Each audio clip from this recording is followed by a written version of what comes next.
in the words of Michael Scott, in the words of Wayne Gretzky, you miss 100% of the shots that you don't take. So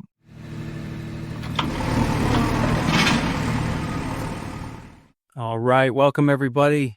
Today it's just Mason and I talking a bit about, as we titled this, the long game, why most people quit before the compounding kicks in.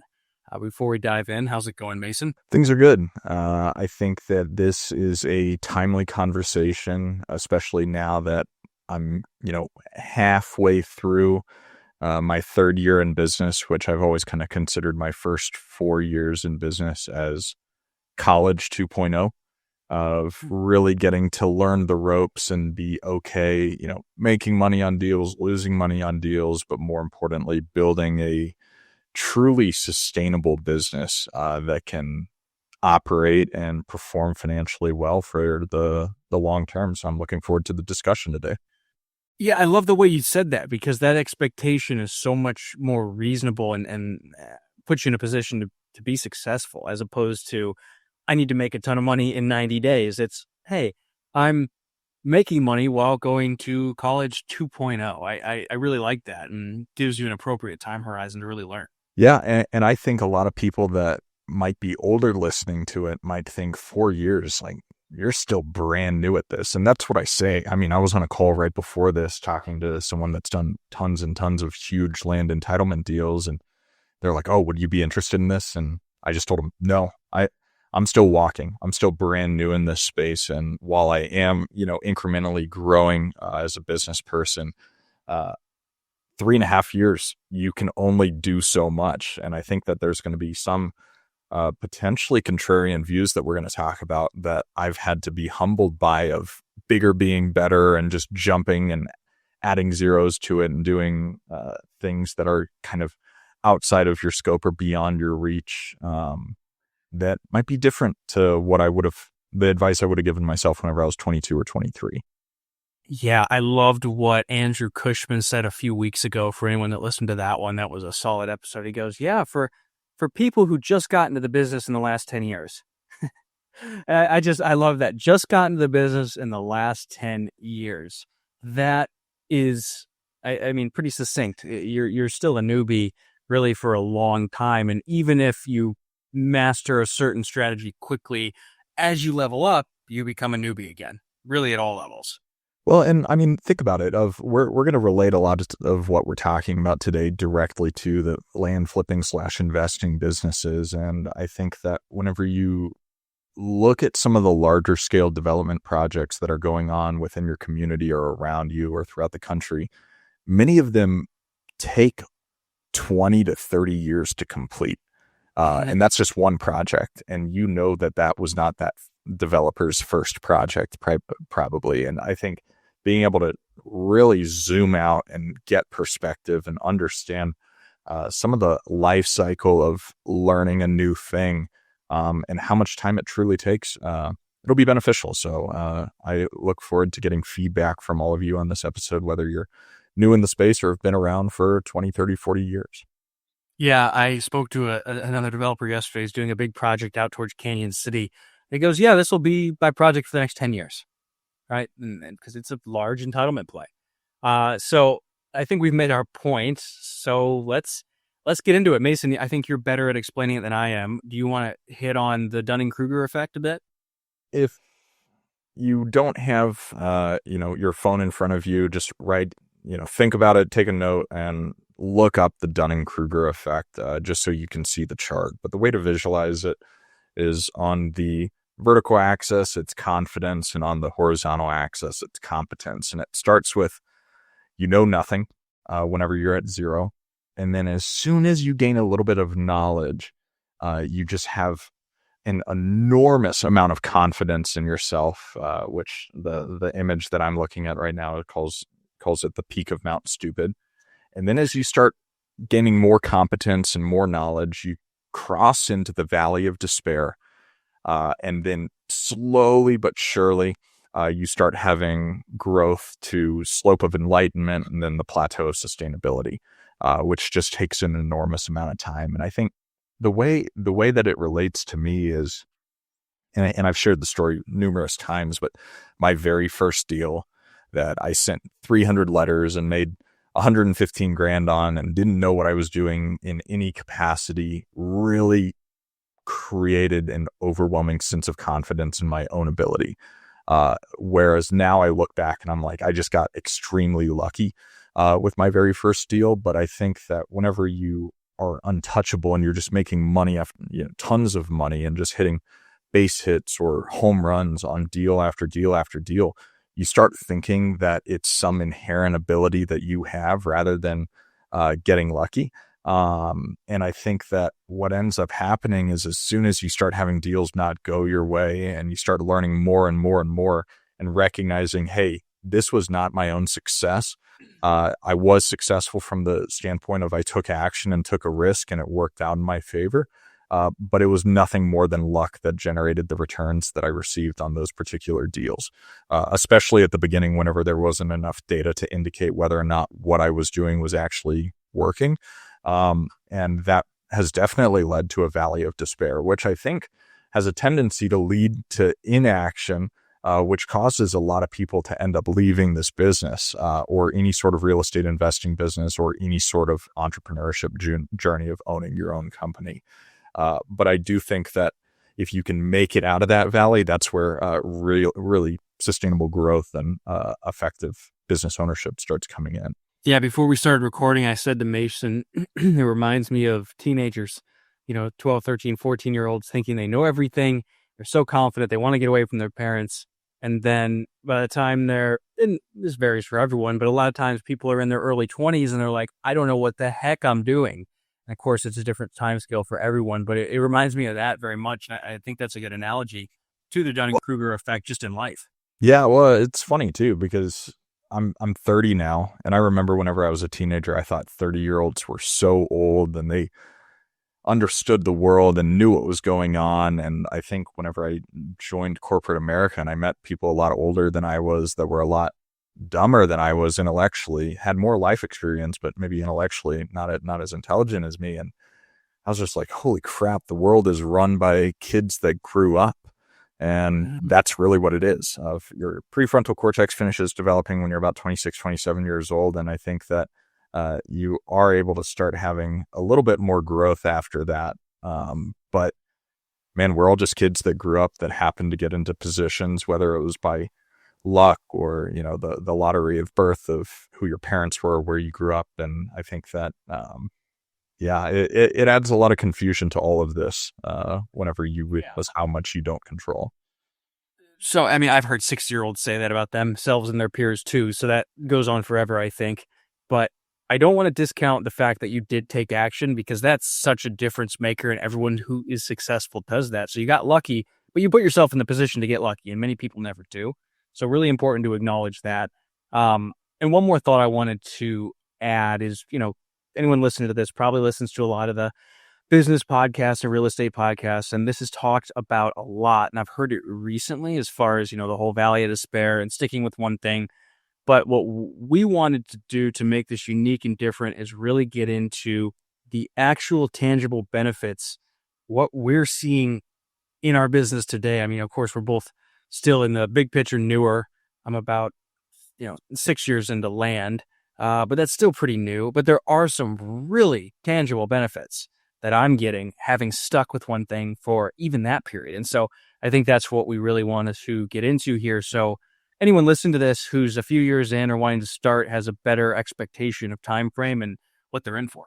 Yeah, I think that it's the unfortunate answer, and it relates to something else too. Of it really just takes time to figure out what's going on, and with getting lucky at the beginning, I do think taking action was a crucial component that I want you guys to not stray away from it, just because some of the sentiment of the show might be a little bit negative. But I do think that what I found out and what's unsettling about business and human nature is that I have to make these mistakes myself in order to learn.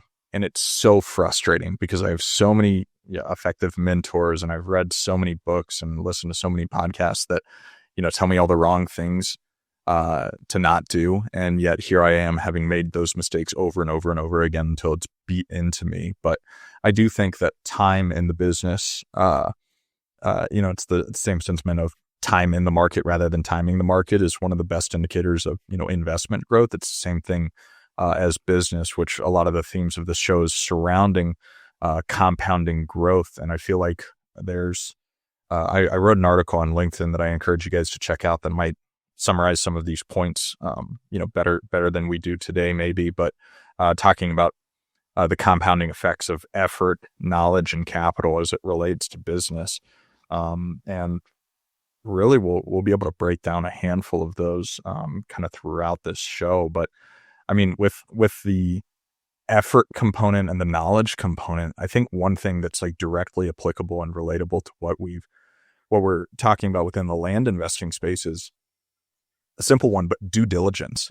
People, I think at the very beginning of this business, whenever a lead comes in and they're having to research the property, it takes them 30 minutes to several hours to just look up the comps on an infill lot in the middle of, a development in Florida or something like that. And Dan can look at the street name in a market that he's familiar with and can tell you everything about the property from the utility situation to what the property is going to be worth on the market and the estimated timeline. And so I think that's just one thing that it's like every aspect of this business that you can grow and compound, really, it's just time and repetitions that creates the biggest difference from you from now to 10 years from now. Yeah, I think this is one that's less tangible because obviously the compounding of money, interest on interest is obvious, but yeah, the knowledge, it's just, you get to a point like Mason said, where you know every street, you know every potential pitfall, and it creates such a moat around your business. It creates a speed to lead sort of advantage that many other people don't have. I saw a killer deal in hindsight pop on the market, eastern El Paso County, outside of the Springs. But I'm not as much of an expert on that. There's a lot of due diligence I would have to do, so I didn't have the confidence to just make an offer and get that thing under contract. Somebody else did, who's clearly an expert. It's under contract. Opportunities lost. And if I was at that point with that sort of land, it was a multi-100-acre ranch, I could have gotten that deal. And so that's just a real tangible example. Like there are markets, like Mason said, where you can send me the street address and I can tell you what price I'll pay for it. And that's an advantage that often isn't talked about. And this is true with whatever you're doing. I listened to a guy that all he does is apartments in Houston. He's been doing it since like 1998. And that guy knows everything about every neighborhood and every vintage and so on and so forth, where it just gives such an advantage. Yeah, and there's so many components of that, and I think it's probably useful for you guys to hear some of the actual, tangible things that you can learn throughout business ownership that's going to really compound over time. I think marketing channels and what's effective with marketing is one of the most tangible things that compounds over time, years and years and years down the road. And it's a few different ways where a lot of the marketing efforts and channels that we utilize are active. We're pulling lists and sending direct mail over and over and over to the same lists and different lists. And eventually it is something that turns into a passive investment, because passive investment within your business that has compounded over time, because there are just so many owners that have 10 of your postcards that have stacked up over the years that should they call someone, it's going to be you, or lead follow-up that has been consistent over years and years and years, that just really starts compounding where, we're getting deals, we're getting referral-based deals now in this business, and we're only 3.5 years in. You think about it from a realtor perspective of realtors build businesses based on referrals, but within this land flipping business, you wouldn't expect like referrals to be something that have compounded over the years of, we help, the sister that then has a friend that refers us. And I think that's another aspect of business that really compounds, that the only way to get really good at it is just by staying top of mind, which is so crucial for whatever service line you're in, from, fast food and jewelry to land flipping or being a realtor. Yeah, because this is interesting. In every other business, this is obvious, right? A good reputation and everyone knowing your restaurant or your insert whatever business is obvious. But for some reason, this isn't talked about with any of the real estate niches, really. And I think it's because so much of what you see online and social media is just aimed at selling courses to new people to make money in 90 days or 100 days, whatever. Where, yeah, we get deals brought to us all the time. We have a big one in Oklahoma under contract because we had done business with this realtor in the past. It's more in the pipeline. It's true with sellers, like Mason said. And kind of part of this, if we're just getting into reputation, is this is why having online reviews is so useful, because in today's world, everyone's Googling you, right? If someone's got a stack of 10 postcards and they're deciding who to call, maybe they're doing it at the same time, but they're definitely Googling you. And so if they pull you up on Google and you have dozens of 5-star reviews, you're going to have a level of trust built with that person that the others don't. So this applies across the board and just gets easier and easier and builds the longer you're in business. Well, I think the reputation component is so crucial from the start, depending on whether or not you're, for the sake of conversation and it being the most tangible for us and a lot of our listeners, it being this land flipping and investing business that you're creating, where someone in our school community posted yesterday talking about, hey, I don't really have money to get started. What do you guys think about the strategy of going on market and wholesaling deals from realtors? Which, one, that's typically not going to work. That creates so many challenges and conflicts of interest. And if you don't have a huge buyer pool ready, and you're not actually an agent and you're trying to represent parties, I mean, it creates a bunch of legal liability. But two, reputationally, if you're planning on doing business, especially close to yourself or in a particular market, and you start calling these realtors and lowballing them to just send them like the worst, like online generated wholesale assignment contract, your reputation in the community is going to deteriorate before it's even been created. Where, say you do a few deals the correct way, you do start having some compounding of the capital that you're able to invest in your own business and invest in your own deals, and then you have a horrible reputation in the community, it's going to be a lot harder to work with you. I mean, while everyone that's a realtor has the, fiduciary responsibility of representing their client's best interest, if they see your name associated with something, they might not be willing to present it to their buyer or to their sellers or buyers or whatever it might be, that will cause tons of issues for you. So I think that while it takes a long time to build a reputation, the first few steps that you make need to be the absolute right steps that are adding value and aren't trying to just cheat and shortcut everyone that you can find within the business. Yeah, just to really codify this, when I started Front Range Land, was not thinking, how do I make this sustainable for 10, 20 years? And so it took me far too long to start getting seller reviews. And this was so foolish, and I wasted so much goodwill, where there's lots of sellers that were very happy with us that could have left us reviews, and I just wasn't taking that long-term perspective. And so those are lost. And so we're building that now. And it's because I wasn't thinking long-term. So for everyone listening to this, I think one of the most actionable things is, how would you make decisions and what would you be doing if you were certain this is what you're going to be doing for 10 or 20 years? And you will make so much better decisions. I don't know if you want to say anything on that, Mason, but I really wanted to hit on investors regarding reputation. No, I think the only thing I would add or comment on is there are tons of deals in the pipeline that you've done that you're like, I should have gotten a review at this point in time. But it's been a year or 2 years or 5 years, and now it's too late. And I think something, Dan, for you to remember is that while you've done hundreds of deals over the past few years, that seller, that might have been their only sale of real estate that's happened in the past decade.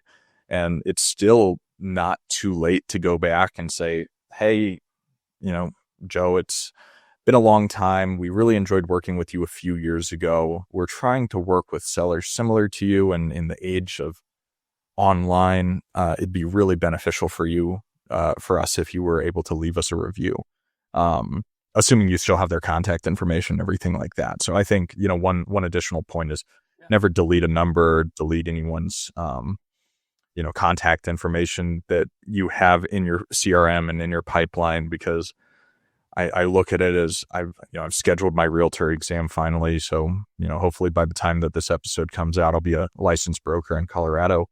I've got thousands of leads in my CRM that are going to be really effective, a really effective list for me to go reach out to see if they have properties to sell that they'd rather list at market price compared to, the offer that we gave them maybe 4 years ago at this point for 20% of market value. So, but generating a list like that and having a huge Rolodex of opportunity only comes with staying in business for a really long time and not rage quitting and deleting everything because you got upset, at one thing or another.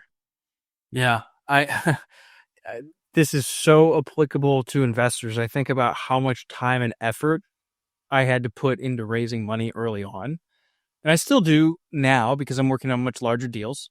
But for the simple land flips, I don't really have to think about it. There's people that I've done business with long enough now that trust me pretty much implicitly that if I just send a little synopsis of the deal over and, hey, this is what we need the money by, they're like, yep, good. Just let me know that we're good and I'll wire. And that saves so much time. And so that reputation that I have with those people just, it compounds and it ultimately makes the whole thing smoother, right? So that's another place where being in it for the long term serves you tremendously.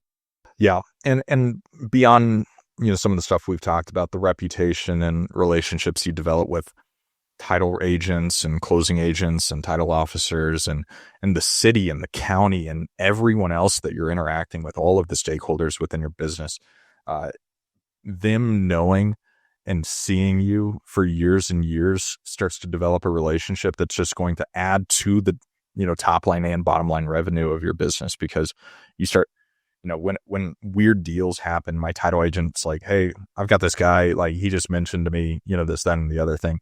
And I'm able to give them a call. And I think that I just can't hit on it enough. I think we can't talk about it enough about how crucial it is to not burn bridges in this business with people that are doing their job and doing a good job, because it's just going to benefit you so much over the long term. But I think that's probably enough on relationships, unless you want to add, a little bit more there, Dan. Hammer us home. No.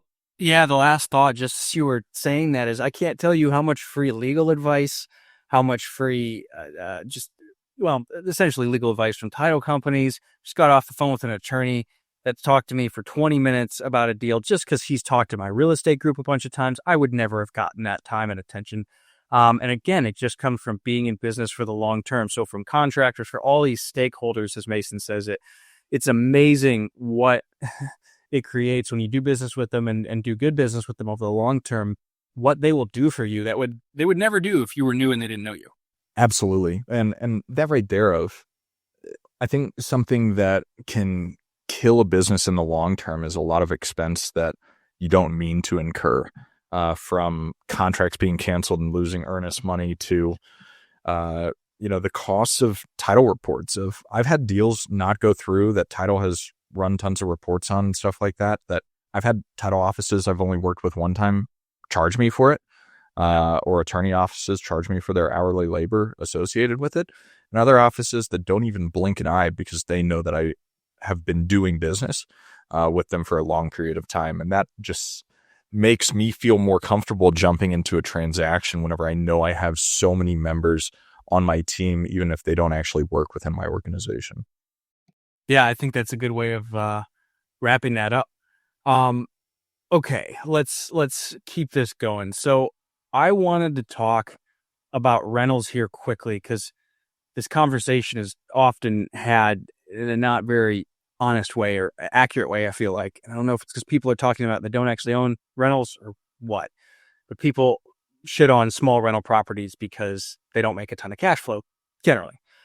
And what has been so beneficial with these for me is the collective effect of, okay, well, I now have a decent net worth I can draw from via lines of credit to then go make more money. I can't tell you how much interest I've saved on what I would have had to pay an investor on, where I've just done the deals myself because I have all these lines of credit against these rentals.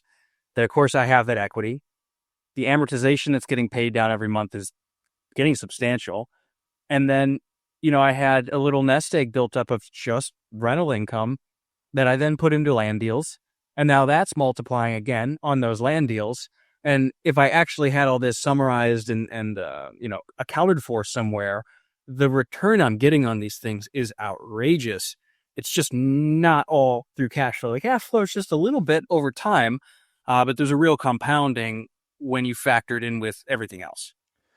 And I think that right there makes it a lot easier for you to make these decisions of, especially when you're doing these new construction projects of, okay, well, the purpose of this is I'm building it to sell it with a backup option of building it to rent it. And this is what my projected return in either scenario would be, and how it works out. Because I feel like getting caught up in analysis paralysis around any business or investment decision that you're making ends up delaying it, where we live in a weird time. It's April 15th, 2025 that we're recording this episode, and it's cheaper right now most of the time to rent rather than own a home.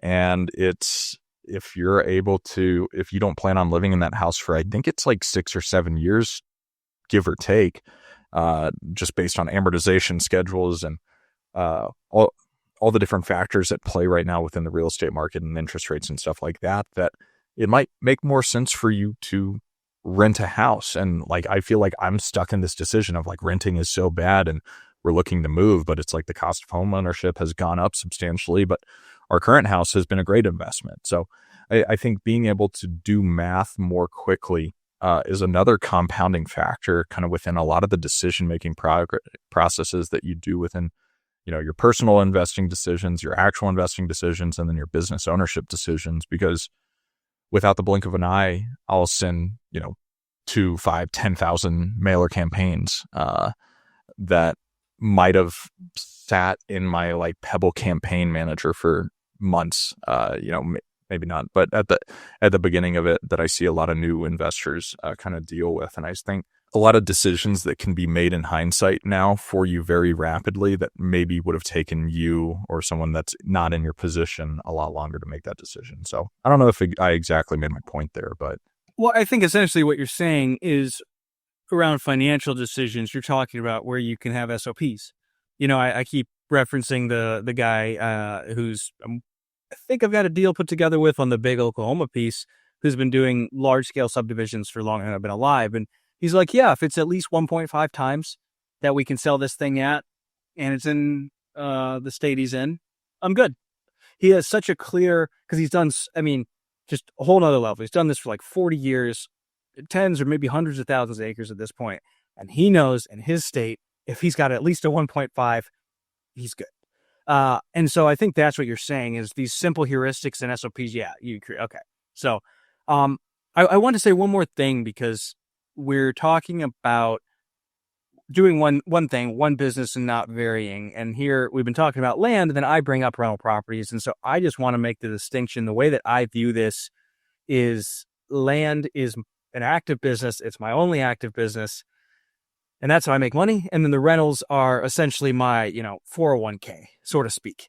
And there is some activity with the rentals. Sometimes they create headache, but generally it's a very small portion of my time. So that to me is my investing, and then it complements the active land business. Something that we need to spend a little bit of time on is just the idea of how actually hard it is to stick with one thing. I think what's shot me in the foot in business in general, more than anything else, is my desire to get involved in all sorts of different things, where I view it as, at the beginning, I was like, land is land. And I was looking at deals from a $3,000 purchase price to a $30 million purchase price. And it ended up just taking time away rather than finding a niche that I was really good at, that was in an affordable range for me to, keep doing this business over and over and over again. Maybe switch, add in additional markets that had similar market indicators and get really, really, really good at it over a long period of time. And that's the way that I spice it up, rather than, trying to not switch asset classes exactly, but essentially, a $30 million development's not the same thing as a $10,000 land purchase. And I think that for the entrepreneur, it's recognizing that you have to sacrifice in the short term some of the boredom of the actual deal structuring and deal flow in the niche that you're in for the creativity of the business model. There's unlimited opportunities to get creative within this business.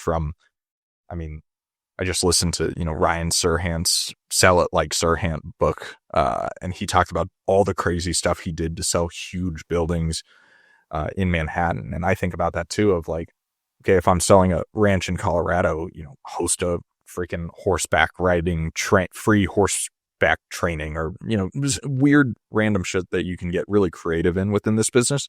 That's not actually a deviation from the model that you've created that works.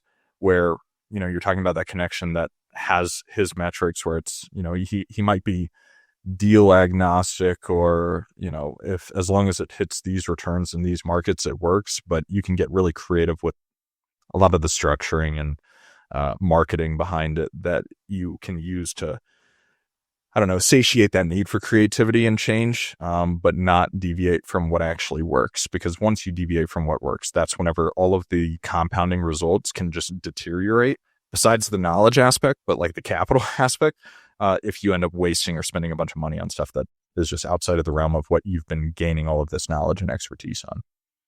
Yeah, so I like that, Mason. I think that's a good way to find a creative outlet, do something new and exciting, but stay within your lane, right? Whether it's the with marketing, I think that's a good one. Using your brain there, because sure, it's boring to just execute the same thing over and over again, but there are ways to stay within your realm and not, and still use your brain and use a bit of creativity. And I think it's just you just need to be self-aware that it's exciting to start something new. It is not exciting to hire people to create a whole book of SOPs, to do the due diligence on whatever it is you're trying to learn. And so just being aware of that will help you control yourself when you see a new and exciting opportunity that's outside of your wheelhouse. So that's just being self-aware is a big part of it. And I think it's you can't become self-aware until you really get to know yourself. And I think that there's this ignorant statement of, I've heard teenagers say it before, of, it's not just a phase, mom. It's who I am. And part of the issue is, like, a lot of us aren't really confident in who we are, of our identity, or whatever it is. Some people think a lot about it. Some people don't think that much about it. And some people expect themselves to behave a certain way in certain situations. And some people, have never thought about it. And some people know themselves so much, and then they're in that situation of, it's like if you have put yourself into some weird fight scenario, you think you're going to be the superhero that beats him up, and it turns out you're the person cowering under the desk. And I think that unless you have been in business long enough, you don't know how you're going to react. There are so many situations that I have encountered as a business person that I thought I was going to react one way, that I definitely reacted in a different way, with huge deals that come into my lap. If I'm like, oh, dude, I got this, I can figure it out. And now I've experienced them, and I'm like, dude, I couldn't figure it out. And I don't care to figure it out anymore, because I only have so much mental bandwidth, and it's a little bit of like, estimate yourself. And I have gotten much better at estimating myself and my capabilities, because I have bruises and scrapes and scars, from business, that could only occur from being in it long enough to learn that, hey, I'm not capable of turning any deal into gold. Even if my first, dozen deals made me hundreds and hundreds of thousands of dollars, like, I've had plenty of deals lose me money now. And so I'm a lot more selective with what I do. But it's still hard not to rush decisions of, I get deals that fall into my lap that I'm like, man, I haven't done one in a while, I should probably do it. But if it doesn't meet my indicators, I have to remind myself of, hey, look at your losses here. Look at your loss card rather than your win card, and recognize it's not worth, getting yourself into a hole or anything like that. So I think it's just really hammering the point home here of, you have to experience life yourself to get to know yourself, to get to create a business around a little bit, how you operate, because otherwise your life is going to be hell. Of something we've spent a few conversations on over the last handful of episodes, is just like the idea of, it's not the worst thing on the planet to have a job. And while that doesn't necessarily super mesh well with either of our personalities, it's okay to not get held up in the idea of comparison, because some of you guys, the stress that Dan and I face whenever we're dealing with certain decisions, that might break some of you guys, or it might be a non-issue for some of you guys. So don't get held up on the idea of comparison, and recognizing that it takes a long way to be able to operate the way that we're comfortable operating. Yeah, that's funny. You made several good points there. I think that last one, I wish it was better or more often talked about on all these podcasts and all these social media posts that you and I both grew up on, so to speak, of. There have definitely been some awesome periods in business. I mean, I took the last 4 months of 2021 off mostly. I took a long break, end of 2023. But there are also some awful, awful periods of time where things go horribly wrong. And that is just an expectation I think you need to set with yourself, that that's gonna happen. And everyone has a different temperament. I've met some people that are just totally unfazable, and I've met some people who can't handle basic stress. I think I fall somewhere in the middle. And so yeah, I don't know. I'm not sure where I was going with that, other than that's just a reality of business. You're going to have some rough patches. I don't know anyone who hasn't. Well, and it's, how can you set yourself up for knowing that it's going to happen? Because at the beginning, especially if you do really well, and I've heard it at land conferences, these people talking about, I've never lost money in a deal. Man, I've lost money in so many deals at this point in time, and I've made more than I've lost over the years. But I think it's this funny thing that it's just like, I don't know exactly how to drive home the point that we're trying to make here, other than like everyone has a different capacity and capability for the stress and timeline associated with creating a long-term sustainable business. And I think that's why most people quit. But if you prepare yourself for the valley of despair that's going to come with, the confidence versus competence graph with the Dunning-Kruger effect, and anticipate that, like, hey, I'm creating a huge safety net. Like, I don't need to stretch myself out or ever get into a position where I feel over leveraged, or I'm setting up deals just to get the deal done. Like, I'll do it in any capacity, even if I'm putting myself or my family in enormous financial risk, because I'm so good at this. Like, it doesn't matter. Just because no one else sees what I see, it still means I'm right. I think that it's better to say no kind of along the way to stuff that maybe feels right at the time, or is questionable at the time, just because some of those deals can be ones that break you entirely. But Yeah, we're grateful to have not experienced that yet. Yeah. I made it a couple hundred deals in without losing any money, but I also didn't do any huge deals. So, take that for what it is. But I think Mason and I's point is just trying to give a sober but optimistic outlook on what starting a business actually is, for several reasons. One, just so you have real expectations and don't waste your time. Maybe you should just be working a job. Two, so you make better decisions because you're thinking about this from the long term, like I harped on earlier. And three, just so you can be prepared, because I think one of the worst times for me was early 2022, when my primary market shut down all water taps. And I was okay, because I am more of a worrier and I had a big cash reserve. So was it existential? No, but it sucked. And so being prepared and not letting your ego get too inflated when things are going well, and knowing that there's going to be a regression to the mean, the old Sports Illustrated curse for anyone that likes baseball. It's going to happen to you too. And trying to learn that from us and not having to learn it on your own would be good. I think if someone actually listens and takes our advice, as opposed to having to go through it themselves, it would be a win. And I think the kind of last thing to maybe really drive it home is, this takes a long time. And what I mean is, it probably will take me another 5 years before I feel confident in this land business at a really sustainable long-term way. And historically, although the market the last couple of years has been really bizarre, they'd talk about it takes 7.5 years for you to double your money in the market, in the S&P 500. And that right there, I think, is a really important number to consider.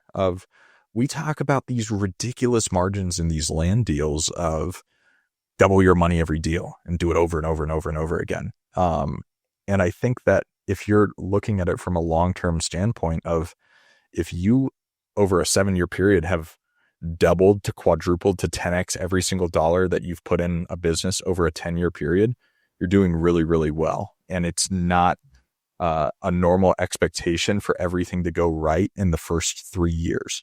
But if you look at a lifetime or a 50 or 100-year period, it would just be a blip on it, as versus, something that just seems so drastic because you don't have the life or business experience to see anything else. Yeah, I think that's well said, Mason. I don't have a whole lot more to say.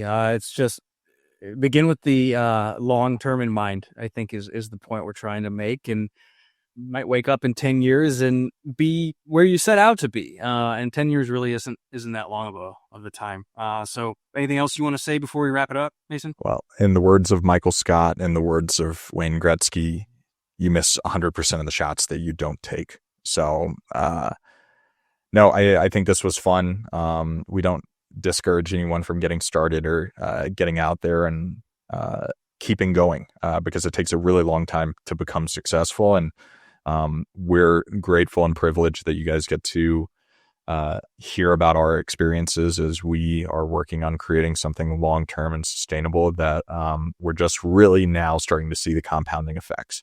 But 5-10 years from now, it'll look really cool. But yeah, this is Mason McDonald and Dan Haberkos with the Big Picture Blueprint, signing off.